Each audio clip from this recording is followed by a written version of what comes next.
I could be a stupid person and say, no, we don't want a free, very expensive airplane. President Trump is getting an extravagant royal welcome in Saudi Arabia and blurring the lines, critics say, between his public office and private business. That's not America first. Like, please define America first in a way that says you should take sacks of cash from the Qatari royals who are behind Al Jazeera. It's not a gift to me, it's a gift to the Department of Defense. I do not think the President of the United States of America should sit and fly on a plane purchased with the same money used to murder American citizens. So the President of the United States is about to fly around in what's basically a $400 million golden throne gifted by Qatar. And somehow, for the first time in his entire political career, even his most devoted arse-lickers are saying, hold up, this might be a bit much. I'd probably be a little bit upset if, Biden was doing this. Because apparently, accepting a flying palace from a terrorist funding regime is where even MAGA draws the line. If you want President Trump to succeed, this kind of skeezy stuff needs to stop. Who knew that they had standards? I'm impressed. Well done. Pass go. Collect $200. So President Trump is now facing bipartisan backlash for his plans to accept that luxury jet as a gift from the Qatari royal family. In a rare public break from the Trump administration, some of Trump's most vocal and loyal supporters in right-wing media are also now criticizing him. Bipartisan backlash.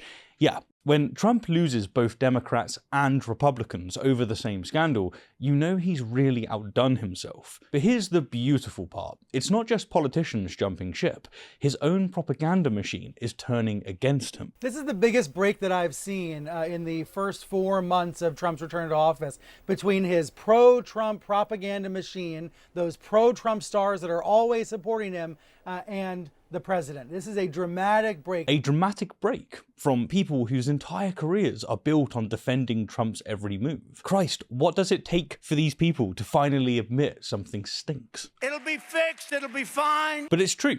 This time, it seems, Trump has gone too far. That's not America first. Like, please define America first in a way that says you should take sacks of cash from the Qatari royals who are behind Al Jazeera. It just isn't America first in any conceivable way. If you want President Trump to succeed, this kind of skeezy stuff needs to stop. That's Ben Shapiro. Shapiro calling out Trump's behavior.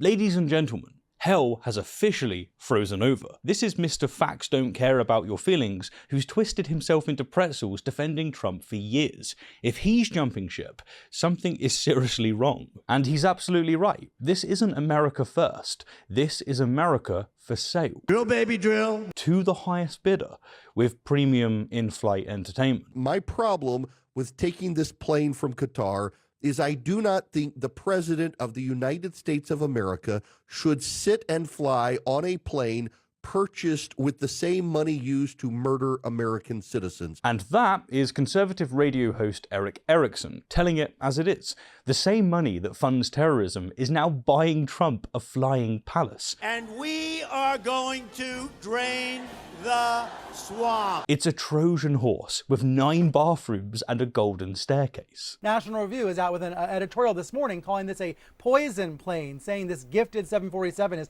ethically suspect and made worse by the fact that Qatar is no friend of the U.S. That's National Review. The National Review, the conservative Bible, is calling it a poison plane. That's poetic, isn't it? Because that is exactly what it is. Toxic to democracy, poisonous to public trust, and lethal to any pretense of ethical governance. But here's where it gets really interesting.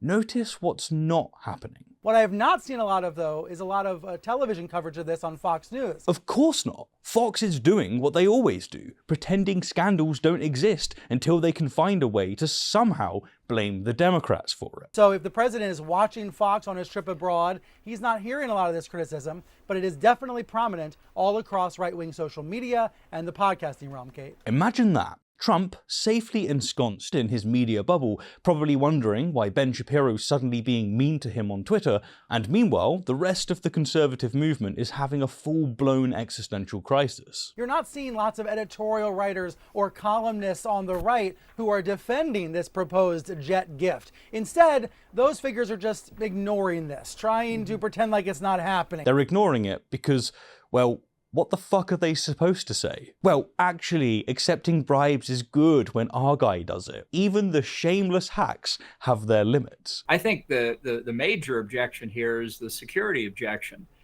We don't know what has happened to that plane. We don't know who's had access to it. And if they really wanted to bring it up to Air Force One standards, it would require significant overhaul for all kinds of reasons. And that point in and of itself is one that really needs to resonate.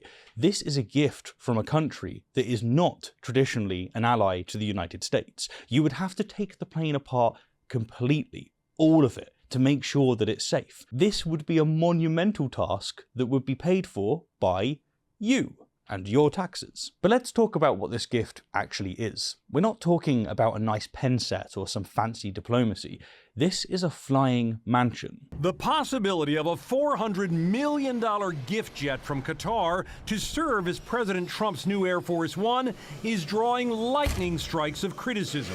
Trump's latest grift. It's not just bribery, it's premium foreign influence with extra legroom. Premium foreign influence with extra legroom. That's beautiful, because that is what this is. Corruption, but make it first class. This is almost exactly the sort of gift that our founders had in mind that Americans shouldn't accept.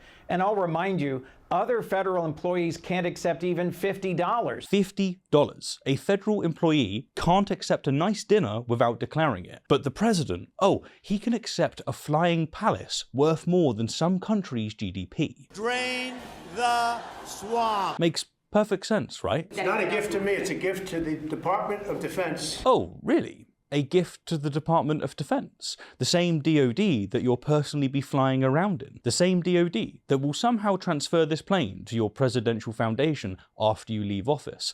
What a charitable coincidence. You know, it still stuns me that there are people who are blind to this man's grift. I would never be one to turn down that kind of an offer. I mean, I could be a stupid person, say, no, we don't want a free, very expensive airplane. I would never be one to turn down that kind of offer.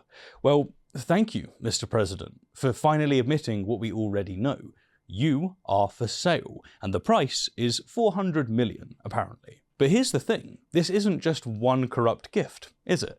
This is part of a pattern that's so blatant it would make a banana republic dictator blush. Since taking office, Trump has suspended enforcement of the Foreign Corrupt Practices Act, essentially making bribery legal for 6 months. He's signed a $142 billion arms deal with Saudi Arabia, while his son-in-law gets $2 billion from the Saudi crown prince. He's considering building a Trump Tower in Damascus, and he's failed to divest from his own media company. This man has turned the presidency into a profit center. And the most infuriating part is that his followers still don't care. They twist themselves into pretzels defending this because what?